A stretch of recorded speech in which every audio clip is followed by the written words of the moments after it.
Hi guys, welcome back with me again in this channel. So on today's tutorial, I'm going to show you the exact shortcut to start or stop screen recording on your Windows 11. So with this secret keyboard shortcut hack, you can instantly record your screen on Windows 11. No extra software needed.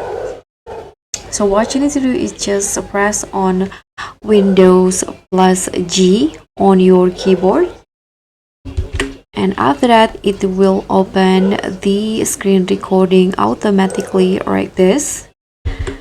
You can just click on this to start your screen.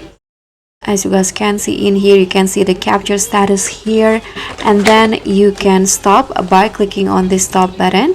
And if you want to see the clips, you can just tap on this see my captures and you'll see the screen recordings.